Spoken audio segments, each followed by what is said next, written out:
কিয়ামতের আগ পর্যন্ত বাংলাদেশে জামাতের নেতৃত্বে কোনো বিপ্লব গণঅভ্যুত্থান কিছুই হবে না। কেন হবে না? ওই যে ট্রাস্টের একটা ব্যাপার আছে, ন্যাশনাল মেমোরিতে এই দলটাকে মানুষ ট্রাস্ট করে না। কারণ এই ট্রাস্ট করবে যে আপনি বলে সংসদে তারা বলল যে সততার এক পরাকাষ্ঠা দেখাবে তারা, তাই না?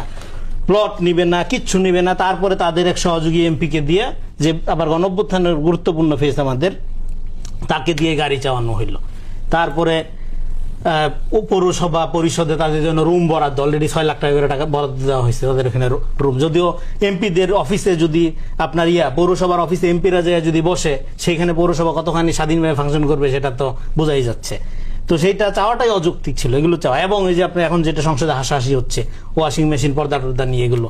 তারপরে আবার হইলো যে এখানে আকবর ভাই যেটা বললেন যে সংসদ সদস্য একটা বক্তব্য দিচ্ছেন যে হ্যাঁ তাই মুক্তিযোদ্ধা, এবং মানে মুক্তিযুদ্ধের এখানে দেখেন কাঠামোটা বুঝতে হবে। এখানে 71-এর সাথে আওয়ামী লীগের যেরকম সম্পর্ক নেই, নাকে তেল দিয়ে ঘুমা বইলা যেরকম শেখ মুজিব চলে গেছিল পাকিস্তানের কারাগারে, 24-এর সাথে জামাতের এরকম সম্পর্ক নেই। এখানে স্বাভাবিকভাবে সাধারণভাবে সমস্ত মানুষ নেমে আসছে, বিএনপি, জামাত, এনসিপি, তখন তো এনসিপি হয়নি, সাধারণ মানুষ হিসেবে নেই, মানে ইন্ডিভিজুয়াল জামাত হিসাবে, জামাতের নেতৃত্বে বাংলাদেশে কোনো গণঅভ্যুত্থান হয়নি।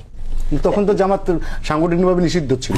সেটা নিষিদ্ধ থাকার কারণেও না, এটা বিএনপি নেতৃত্ব হয়নি গণঅভ্যুত্থান, এটা হয়েছে সর্বদলীয় এবং নির্দলীয় ব্যানার। ওই যে আকবরদুল্লাহ মাস আপরাইজিং, মাস আপরাইজিং, এটাই হয় মাস আপরাইজিং। এবং মাস আপরাইজিং এর মধ্যে কোনো রাজনৈতিক এজেন্ডা থাকে না, একটা পরিবর্তনের অ্যাবস্ট্রাক্ট আকাঙ্ক্ষা থাকে।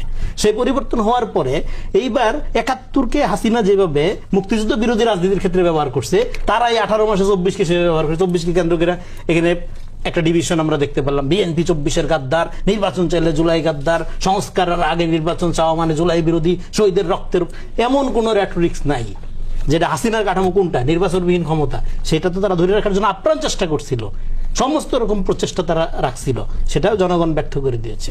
তো ফলে এখানে রাজনীতির ক্ষেত্রে দেখেন, আমি বলতেছি না জামাতের সমস্ত ব্যক্তি অসৎ, দুর্নীতিবাজ, ব্যক্তি অসৎ না, এই মিথ্যা কথা বলা যাবে না। যেটা হচ্ছে তাদের মোরালিটিটা হলো এইটা একটা মোরালিটি উইদাউট প্রিন্সিপাল। যেমন ধরেন আমি ছলে বলে কৌশলে এই অফিসে চাকরিটা নিলাম অবৈধভাবে, এইবার আমি সকালবেলা অন টাইম ডিউটিতে আসি, কাজ করি খুব আন্তরিকতার সহিত, যাই আমি খুবই টাইমলি, হ্যাঁ, একইভাবে আমি ধরেন 5 ওয়াক্ত নামাজ পড়ি, কিন্তু ওযু আমার ঠিক নেই।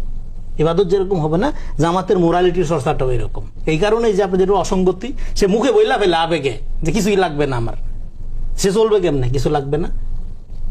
তার তো নিজের ডিউটির কারণে রাষ্ট্র তো গাড়ি বরাদ্দ করে, তার তো ওই সইগিরি, ওই সাধুগুরি দেখানোর দরকার না, যেটা সে এফোর্ড করতে পারবে না। তো বলার দরকার কি এগুলো?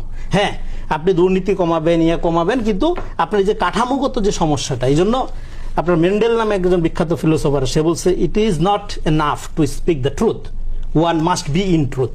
শুধু ভালো ভালো কথা বলবেন, হ্যাঁ, বড় বড় জজবা সারবেন, হ্যাঁ, সত্যের পক্ষে থাকবেন, ন্যায়ের পক্ষে থাকবেন, এসব কথা বলবেন, এটা না। প্র্যাকটিক্যালি ট্রুথফুল জীবনযাপন করাটা ইম্পর্টেন্ট, শুধু সত্য বয়ান ছাড়াটা জরুরি না। তো ফলে বয়ানে অনেক কিছু বলা যায়। এখন আপনি বয়ানে জানলেন, কিন্তু বিএনপি যখন এটা কইরা ফেললো প্র্যাকটিক্যালি, তখন তো আপনার বিপদ হয়ে গেল, তখন তো আপনার সংসদে এটা দাবি তুলতে হচ্ছে। তাহলে জনগণ আপনার সম্পর্কে ভুল বার্তা পাচ্ছে। তো ফলে আপনি যেটা করতে পারবেন না, যেটা এফোর্ড করতে পারবেন না, সেটা তো আপনার বলার দরকার নেই। এতে করে হয় কি, হ্যাঁ, গণঅভ্যুত্থানের পরে বাংলাদেশে যে দলগুলো আছে, জামাত, বিএনপি, এদের 100% বিরোধিতার জায়গা হয়তো নাই, কারণ এখানে একটা দেশ পুনর্গঠন প্রকল্প আছে এবং 24-এর একটা জায়গা আছে, এবং 15 বছরের নির্যাতনের স্মৃতি, আকবর যেটা বললেন যে পুরানা বন্ধু দীর্ঘ সময়ের তারা।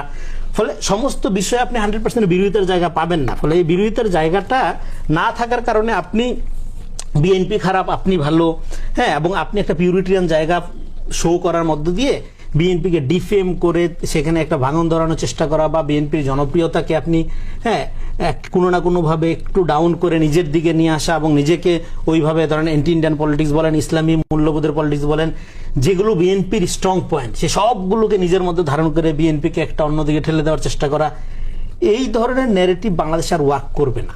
আপনাকে যেটা করতে হবে, এখানে রাজনীতি বিকাশের একটা সুবর্ণ সুযোগ সমস্ত দলই পাইছে, ইনক্লুডিং বিএনপি 5 তারিখের পরে। সেই সুযোগটা কাজে লাগে সাংগঠনিকভাবে ক্ষমতার সাথে জনগণের সম্পর্ক স্থাপন করার যে প্রক্রিয়া, সেটা ডেভেলপ করতে হবে। এখানে গণঅভ্যুত্থান হয়েছিল মনোনয়ন মতাদর্শপন্থী, আরএসএস পন্থী, বিজেপি পন্থী, আওয়ামী পন্থী, ট্রাইবাল ন্যাশনালিজমের বিরুদ্ধে।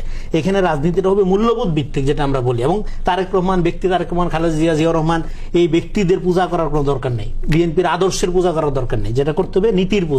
বিএনপি কোনো আদর্শবাদী সংগঠন, এটা আমাদের বুঝতে হবে। বিএনপি হলো একটা মূল্যবোধ ভিত্তিক সংগঠন, এই মূল্যবোধের পূজা করেন আপনি অসুবিধা নেই। আপনি যদি বিএনপির নেতাও হন, আপনি যদি বিএনপি করেন, আপনি কোন তারেক রহমানকে ফলো করবেন? যে তারেক রহমান জ্যামে আটকায় থাকে, যে তারেক রহমান নিজের মায়ের নামও প্রতিষ্ঠানের নামকরণ করতে নিষেধ করে, ফলে আপনি প্রতিমন্ত্রী হয়ে আপনি নামকরণ করতে পারেন না। এটা প্রতিবাদ বিএনপির নেতার কর্মীরা বেশিরভাগ করছে, বেশি করছে, চরম প্রতিরোধের মুখে পড়ছে। ফলে সেই জায়গায় একটা বিরোধী দলকে রাজনীতি করাটা আসলে ডিফিকাল্ট। এখানে যেটা বলছিল জিয়াউর রহমান, যে রাজনীতি আমি ডিফিকাল্ট করে তুলবো, তারেক রহমান যে এই রাজনীতিটা শুরু করতে যাচ্ছে, এটা যদি সফল হয় এটা আরো ডিফিকাল্ট হয়ে যাবে। বিএনপির লোকজনের জন্য ডিফিকাল্ট হবে, বিরোধী দল লোকজনের জন্য তখন আরেকটা চ্যালেঞ্জ হবে। ফলে আপনি বিএনপি বিরোধিতা করবেন, কোনটা বিরোধিতা করবেন? যেমন এই যে একটা বাজেট দিল, আপনি এর চেয়ে বেটার বাজেট প্রস্তাবনা দেন, আপনি এর চেয়ে, কিন্তু মুফতি আমির হামজা বললো কি 200 থেকে 600 কোটি টাকার মধ্যে বাজেট হলে হয়, এইগুলি কোনো প্রতিক্রিয়া? এগুলি বললে মানুষ সিরিয়াসলি নিবে আপনাকে? তো ফলে এখন তাহলে আপনি কোন জায়গায় কাউন্টারটা করতে হবে? বিএনপিকে কাউন্টারটা করতে হবে, আপনি এর চেয়ে বেটার পরিকল্পনা নিয়ে আসতে হবে, এর চেয়ে বেটার ভ্যালুজ, মূল্যবোধ নীতি নিয়ে আসতে হবে। এবং সেই মূল্যবোধ এবং নীতিটা কি? আপনার আচরণ, কথা, প্র্যাকটিক্যাল অ্যাকশনের মধ্যে একটা কোহেরেন্স, একটা সমন্বয় থাকতে হবে। সমন্বয় সকালে এক কথা, বিকালে আরেক কথা, সকালে শরিয়া, বিকালে গণতন্ত্র, মানুষ তো কনফিউজড হয়ে যায়। আচ্ছা। আপনার রাজনীতি তো আগায় না ভাই।